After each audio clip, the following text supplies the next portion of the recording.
It's hard. I don't know. I feel like it's like I'm playing the world's tiniest violin right now. Oh, it's so hard. I know better, but I can't do anything about it. It's almost like wrapping yourself in a warm blanket, right? It's stuff you know you like, and it's stuff you know you're gonna get down with. Who is an amazing person and an amazing person.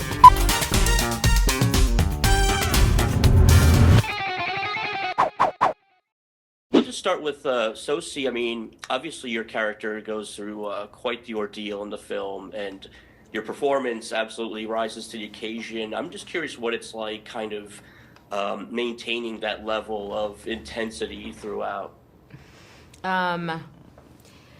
It's hard. I don't know. I feel like it's like I'm playing the world's tiniest violin right now. Well, it's so hard. But yeah, no, it's definitely not easy. Like I'm not gonna lie, it was hard, and like it was actually like it was pretty isolating just because she's doing so much of it like alone into the camera. Like actually like acting directly to a camera is quite isolating. So it was like a real relief. A lot of our stuff was to the camera though, so like which is kind of good because their connection is a little bit like fraught. Yeah. But it was nice to have those moments where we were connecting, or like where Kyle and I were together, because it was just like a big relief, like just to work with a person who is an amazing person and an amazing person. And just yeah, they really like brought a lot of like lightness and joy to my day. My name is Dr. Rose Cotter. What do you want from me? Why is it that everybody else who's seen it is dead and you're alive? I've seen it too.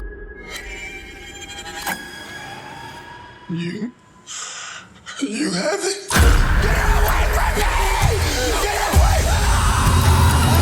Yeah, I mean, is it one of those sets where it's like, gosh, you probably need a little breather here and there, right? Oh, 100%. Yeah, 100%. Like, it was good to just like have somebody to bounce things off of. I mean, like I regret that I think that our stuff was like more separated. You know what I mean? So we didn't get to like play as much in between. But That's okay. I'm so sorry. I'm just kidding. But it was fun. It was fun to have like some. Yeah. Anyways, blah, blah, blah. Kyle, you've been in obviously many a horror film, but if anything, what do you think sets Smile apart from others in the genre? You know, I think what's cool about this, I mean, there's definitely some stuff that's familiar, which is nice. It's almost like wrapping yourself in a warm blanket, right? It's stuff you know you like, and it's stuff you know you're gonna get down with.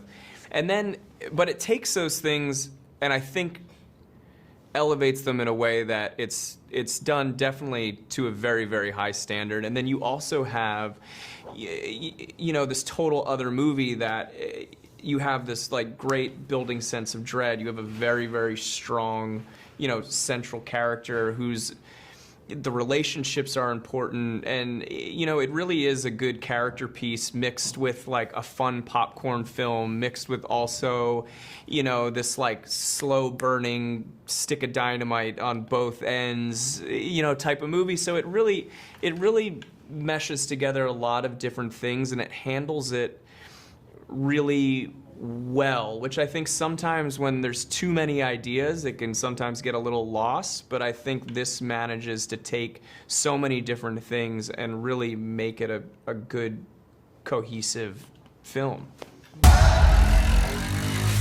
It's smiling at me. Carl? But not a friendly smile. The worst smile I've ever seen.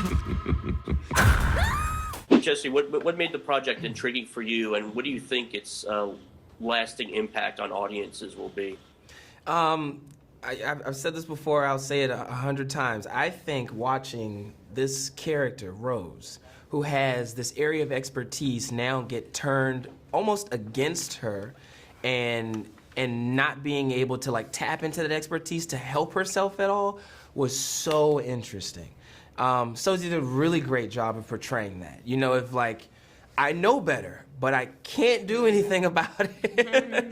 And I thought that was so interesting. It almost applies to, you know, every area of expertise, like in life. You know, if a cop starts dealing with something that cops should be good at, and we're all looking at him like, bro, you're a cop, you should be able to do this, you know what I mean? And he's like, that's not how it works. I feel like that's really, really interesting, and this story tells that in a very like creepy and very eerie and a very realistic way. I am not gonna keep running.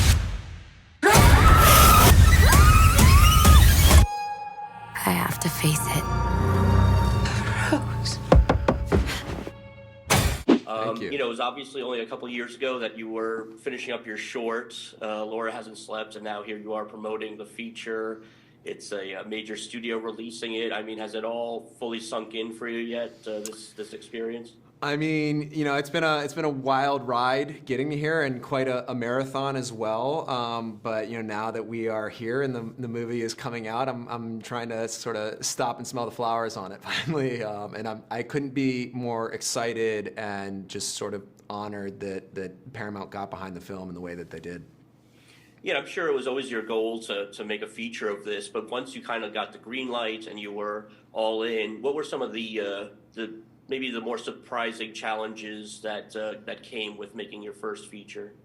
Yeah, I mean, you know, in making short films, it's an enormous amount of work just to create something that's maybe 5 to 10 minutes long, and then, you know, when you switch over to a feature, that just explodes by a million, you know? And so just, you know, it's about how you try to set a North Star with your intention, and then just, you know, you're working every day and you've got a ton of collaborators around you, and you're trying to sort of, you know, carry the torch and aim for that true north that you set for yourself, and hope that, you know, everything you're doing is going to create this, you know, all of one piece thing at the very end. What is it you like to talk about?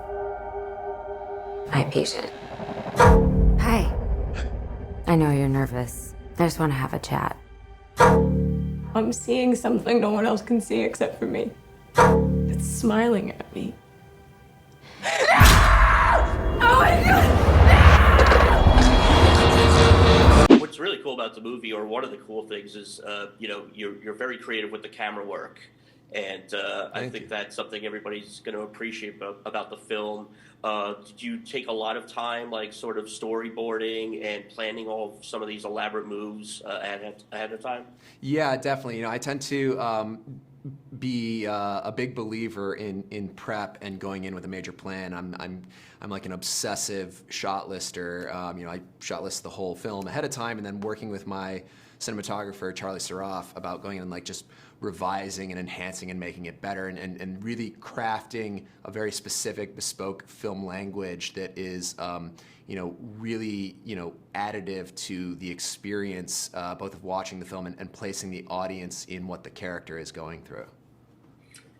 Aside from, like, the very creepy imagery that's you know, prevalent throughout the movie, what do you think, for you, what makes Smile so scary? You know, I think we sort of all think of smiles as these really, like, friendly, kind gestures. I mean, it's a international symbol of you know, kindness, and it's very primal and innate in us as human beings. We learn to smile as babies, you know, before we even learn to speak. But I think in reality, we also use smiles every day to mask what we're really feeling, you know, whether it's, you know, the stuff that we're carrying around inside of us that we don't want the world to know about. And, you know, I love the inherent strength of the contradiction. You know, I wanted to see if I could take a smile and sort of like allow the evil in the film to wear one as a mask, so that instead of it being friendly, it's the promise of a threat, you know, something dangerous and menacing. Would you, I mean, best, you know, fingers crossed, best things happen for this movie. Is this the start of a new horror franchise, would you say? Or do you have more stories to tell in the Smile universe? You know, I'd love to see what audiences make of the film. You know, let's see what audiences, how they feel about it. You know, for me personally, I think there'd be a lot of fun stuff in the world of Smile, but you know, I never want to retread anything or just do more of the same. So if there ever was to be more Smile, I'd want to make sure that it was surprising and maybe different than what audiences might be expecting.